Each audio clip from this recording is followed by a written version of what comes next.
بسم اللہ الرحمن الرحیم۔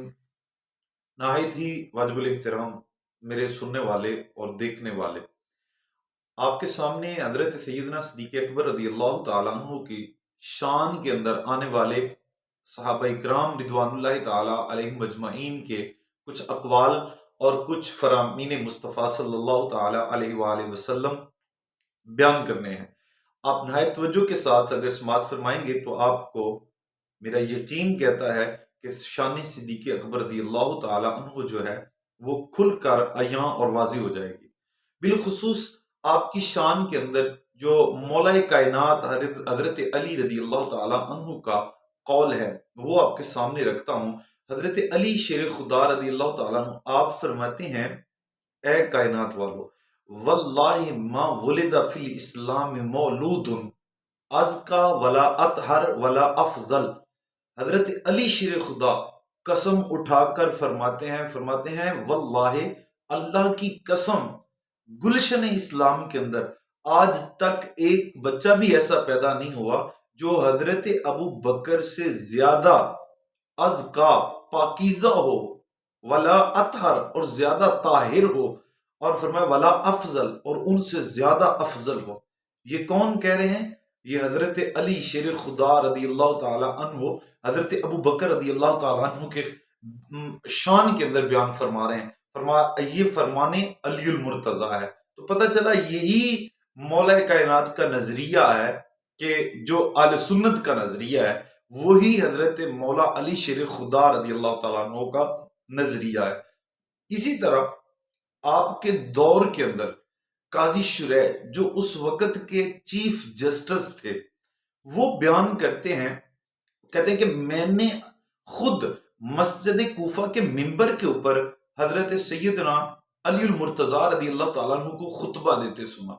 تو آپ خطبہ دے رہے تھے اور خطبہ دیتے ہوئے آپ نے سیدنا صدیق اکبر رضی اللہ تعالیٰ عنہ کے بارے میں جو بیان فرمایا، حضرت ابو بکر صدیق کی شان کا آپ اندازہ یہاں سے لگائیں۔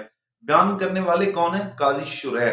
وہ کہتے ہیں کہ آپ نے فرمایا خیر ہذہ الامہ بعد نبیہا، کائنات والو، اس امت کے اندر بہترین جو سب سے افضل ہے، جو بہترین ہے، بعد نبیہا، نبی کے بعد، فرمایا ابو بکر، پھر فرمایا ثم عمر، پھر فرمایا ثم عثمان، اور پھر فرمایا ثم انا۔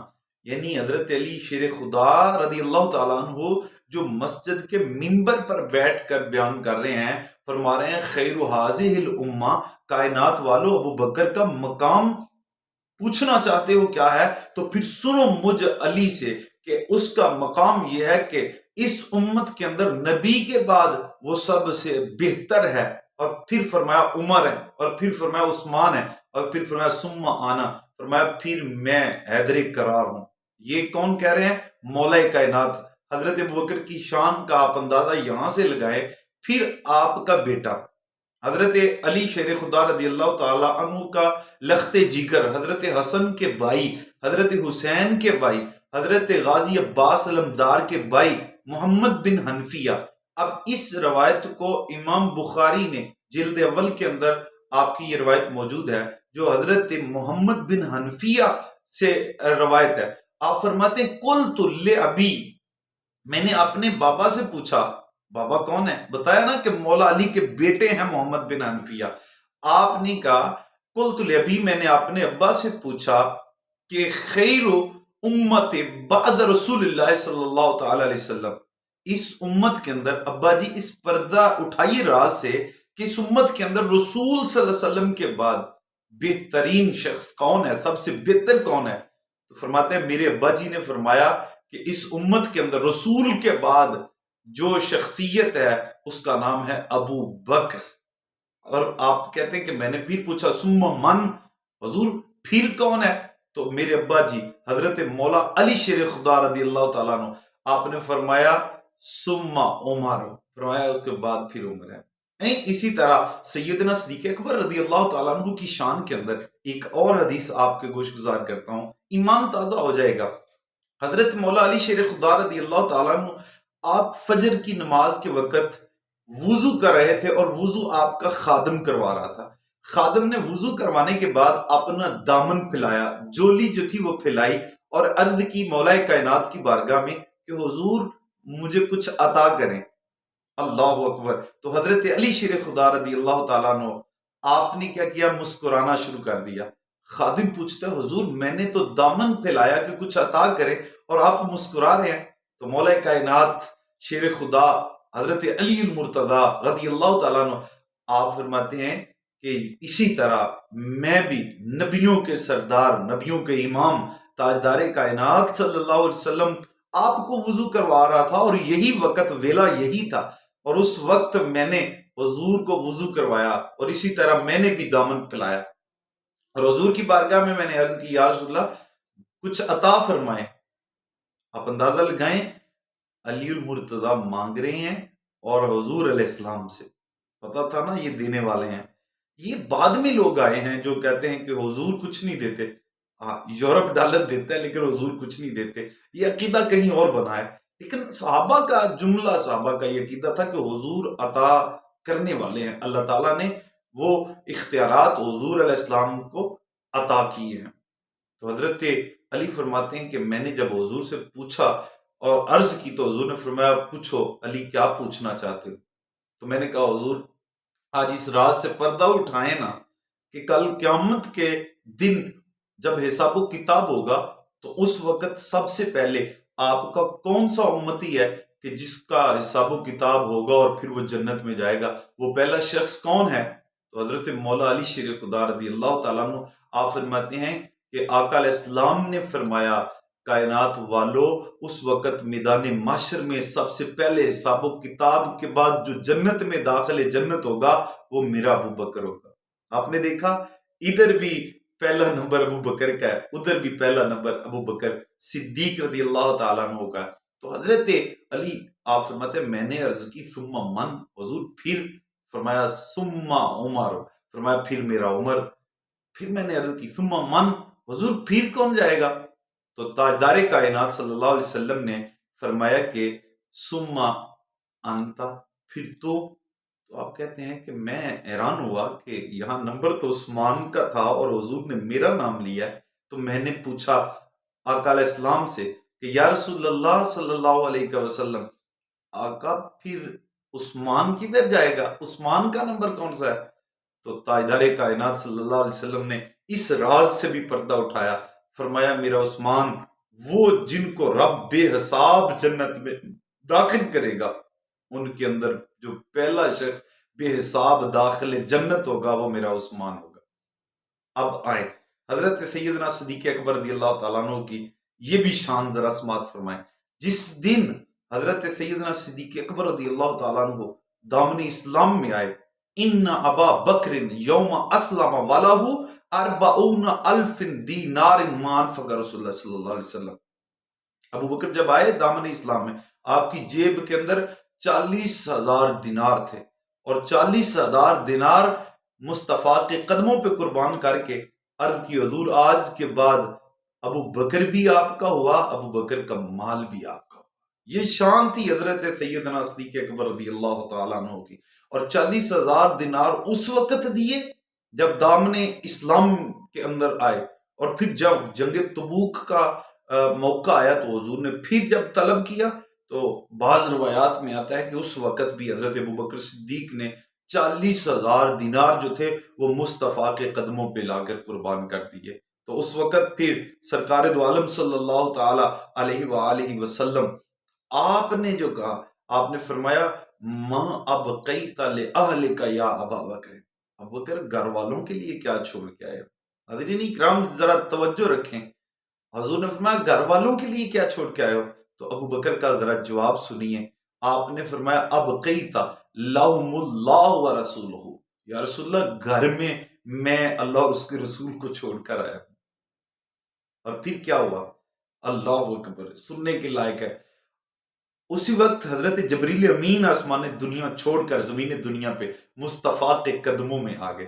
جب حضور علیہ السلام کے قدموں میں جبریل آئے، آپ نے آ کر کیا کہا؟ یہ بات سننے والی ہے. اور پھر آپ کو شان صدیق سمجھ آئے گی کہ حضور کے اس ابو بکر کی شان کتنی بڑی ہے. سیدنا صدیق اکبر رضی اللہ تعالیٰ عنہ کے متعلق جب یہ بات ہوئی تو جبریل جب آئے تو کیا اس لیے آئے تھے کہ آپ نے حضرت ابو بکر صدیق کو یہ کہنا تھا کہ آپ نے یہ کہا کہ گھر میں اللہ رسول چھوڑ کے، کیونکہ رسول تو یہاں بیٹھے ہیں، آپ کہہ رہے ہو کہ گھر میں، تو اللہ گھر میں کافی نہیں تھا کہ آپ ساتھ رسول کو بھی کہہ رہے ہو چھوڑ کے آئے؟ اس لیے نہیں آئے، بلکہ جبریل امین جب حضور علیہ السلام کی بارگاہ میں آئے تو آ کر عرض کی، حضور آپ کے ابو بکر پر رب نے سلام بھیجا ہے. اللہ اکبر! کیا شان ہے صدیق اکبر کی کہ جس کے لیے سلام عرش معلیٰ سے رب بھیج رہا ہے. یہ مقام صدیق ہے. اور پھر جو دوسری بات حضرت سیدنا ابو بکر صدیق کے متعلق جبریل امین علیہ السلام آپ نے کی، فرمایا رب یہ پوچھ رہا ہے حل انت بربک راض، اپنے ابو بکر سے پوچھیں کہ کیا یہ اپنے رب پہ راضی ہے. یہ شان تو نبیوں کی تھی، یہ تو رسولوں کی تھی، ان سے رب پوچھتا تھا کہ تم راضی ہو کہ نہیں ہو. ان سے ان کا مقام تھا کہ اتنا دے گا تمہیں راضی کر دے گا. اب دنیا کے اندر رسول صلی اللہ علیہ وسلم کی موجودگی میں حضرت جبریل اللہ کا پیغام لا کر پوچھ رہے ہیں حضرت ابو بکر صدیق رضی اللہ تعالیٰ عنہ سے کہ حل انت بربک راض. صدیق اکبر جھوم گئے. قربان جاؤں شان صدیق اکبر پر. آپ نے کیا عرض کی؟ فرمایا انا ان راضن، انا ان ربی راضن، انا ان ربی راضن. یا رسول اللہ میں اپنے رب پہ راضی ہوں، یا رسول اللہ میں اپنے رب پہ راضی ہوں، میں اپنے رب پہ راضی ہوں. اسے پوچھو کہ وہ بھی راضی ہے کہ نہیں ہے. اللہ اکبر!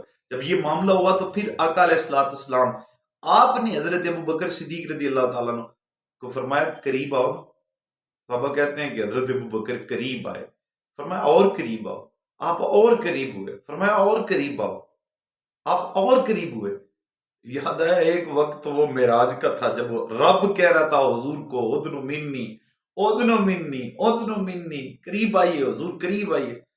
زمین پہ بیٹھ کے مصطفیٰ ابو بکر کو کہہ رہے ہیں قریب آئیے قریب آئیے. صحابہ کہتے ہیں ہم نے دیکھا کہ ابو بکر کے زانو مصطفیٰ کے زانوں کے ساتھ لگ گئے، مس ہو گئے. اتنے قربت، اتنا قریب کر لیا حضرت ابو بکر صدیق رضی اللہ تعالیٰ عنہ کو.